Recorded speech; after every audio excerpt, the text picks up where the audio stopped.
Hi guys, I'm Rajnikant. Welcome you to my YouTube channel Sumanth Digital English Tutorial Videos. We are going to study the second lesson of the supplementary reader, 10th class UP board, the judgment sheet of Vikramaditya, written by Sister Nivedita. So far as authoress is concerned, she was born on 18th October 1867. जहाँ तक लेखिका महोदया की बात है, उनका जन्म 18 अक्टूबर 1867 को हुआ था.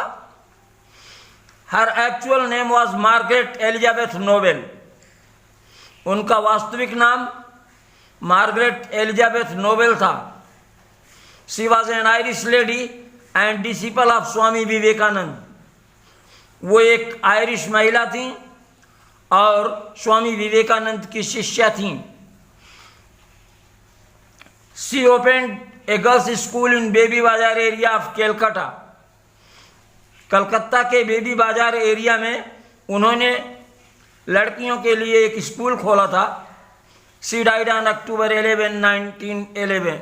She died on October 13 in 1911 in Darjeeling. उनका देहावसान 13 अक्टूबर 1911 को दार्जिलिंग में हो गया. Now we would begin with the text. We are all familiar with the name of Vikramaditya.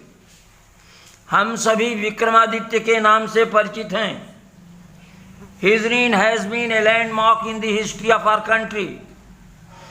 His reign, उनका शासनकाल, has been रहा है, a landmark, एक कीर्तिमान, in the history of our country, हमारे देश के इतिहास में. तो हमारे देश के इतिहास में उनका शासनकाल एक कीर्तिमान रहा है. The Vikram Samvat owes its origin to him. Vikram Samvat अपने उद्भव के लिए उनका ऋणी है. Although his name is so famous, it is strange that hardly we know anything definite about his life. यद्यपि उनका नाम इतना प्रसिद्ध है, फिर भी बड़ी विचित्र बात यह है कि उनके जीवन के बारे में कुछ निश्चित चीजें हम मुश्किल से जानते हैं. हार्डली बमुश्किल, मुश्किल से. There is one thing certain about him. However, he loved justice and learning. उनके बारे में फिलहाल एक बात निश्चित है कि वह न्याय और विद्वता को पसंद करते थे. He gave perfect justice to his people. वो अपनी प्रजा को पूर्ण न्याय देते थे. And gathered learned men about him in his court. और अपने दरबार में विद्वत जनों को अपने आसपास एकत्रित रखते थे. It is said that he was the greatest judge in the history. ऐसा कहा जाता है कि वो इतिहास के सबसे बड़े न्यायाधीश थे. Vikramaditya was never deceived. Vikramaditya को कभी धोखा नहीं दिया गया. Nor did he ever punish the wrong man. न ही उन्होंने कभी किसी निर्दोष व्यक्ति को दंडित किया. The guilty trembled when they came before him, for they knew that his eye would look straight into their guilt. दोषी थर थर कांपते थे जब उन्हें उनके सामने लाया जाता था, क्योंकि वे जानते थे कि उनकी आंखें सीधे उन लोगों के अपराध में देखेंगी. And those who came with difficult problems were always satisfied by the way he solved them. और वे लोग जो उनके पास कठिन समस्याओं को लेकर के आते थे,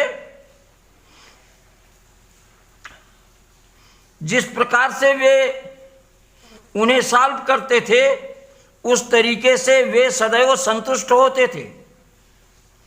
कहने का अभिप्राय यह है कि जो लोग अपनी कठिन समस्याएं लेकर के उनके पास आते थे, उनके हल करने के प्रकार से सदैव संतुष्ट होते थे। एंड सो, और इस तरह से, in India after him whenever any जज pronounced his judgment with great skill, it was said of him, he must have sat on the judgment seat of Vikramaditya. And so, और इसीलिए, इन India after him, उनके बाद भारत में, when ever any जज pronounced his judgement, जब कभी किसी भी न्यायाधीश ने अपने न्याय को विद ग्रेट स्किल, बड़ी कुशलता से प्रोनाउंस्ड, घोषित किया, it was said of him, तो उसके बारे में कहा गया, अरे he must have sat on the judgement seat of Vikramaditya, वह निश्चित ही विक्रमादित्य के न्यायासन पर बैठा होगा। Now the authoress is putting a question to the readers.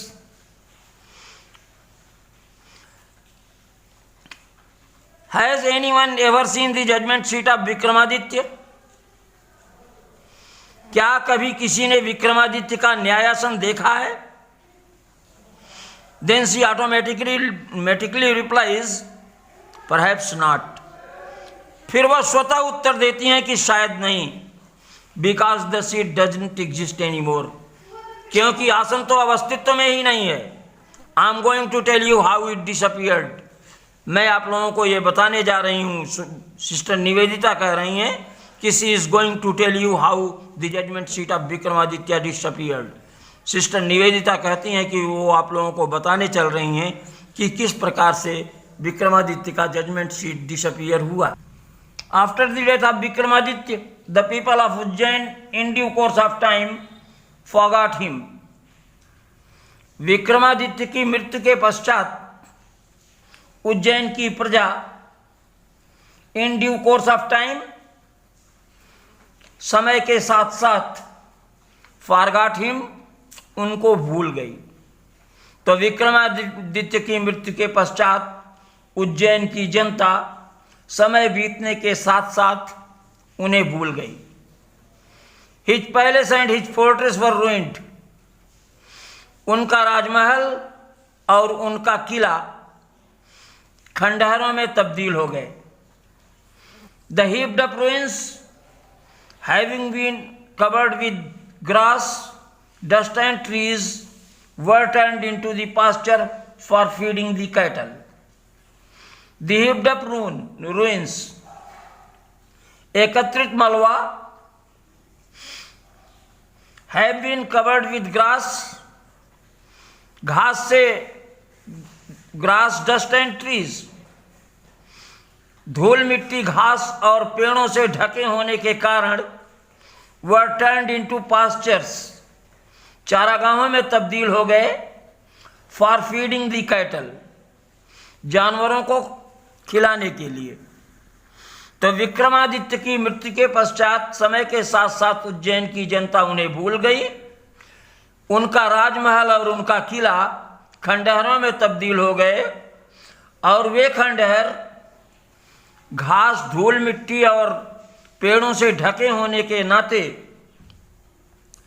पशुओं के चराने के चरागाह में तब्दील हो गए। वर टर्न्ड इनटू, वर चेंज्ड इनटू, बदल गए। ए पास्चर, चरागाह। तो एकत्रित मलबा, घास, धूल मिट्टी और पेड़ों से एक कवर्ड होने के नाते, ढके होने के नाते एक चरागाह के रूप में बदल गए पशुओं को चराने के लिए। The village people used to send their cows out to these pastures to graze. The village people, गांव के लोग, यूज्ड टू सेंड, भेजा करते थे, देयर काउज, अपनी गायों को, आउट टू दीज पास्चर्स, इन चरागाहों में अपनी गायों को बाहर भेजा करते थे, टू ग्रेज, चरने के लिए। तो गांव वाले अपने गायों को चरने के लिए, बाहर चरने के लिए इन चरागाहों में भेजा करते थे। अर्ली इन द मॉर्निंग, प्रातःकालीन बेला में, the cattle would go in the care of shepherd boys and would not return late in the evening. Early in the morning the cattle would go in the care of shepherd boys. एकदम सवेरे in the care of shepherd boys, चरागाहों की देख रेख में cattle would go, पशुझुंड जाया करते थे, and would not return, और लौटा न करते थे, till late in the night, till late in the evening, देर शाम तक। कहने का अभिप्राय यह है कि चरागाहों की देखरेख में एकदम सवेरे जानवर जाया करते थे और देर शाम तक लौटा करते थे। When it was time to return, when it was time to return, a shepherd boy would call out from the edge of the pasture, and all the cattle along with their cowherds would gather around him, and together they would turn homeward.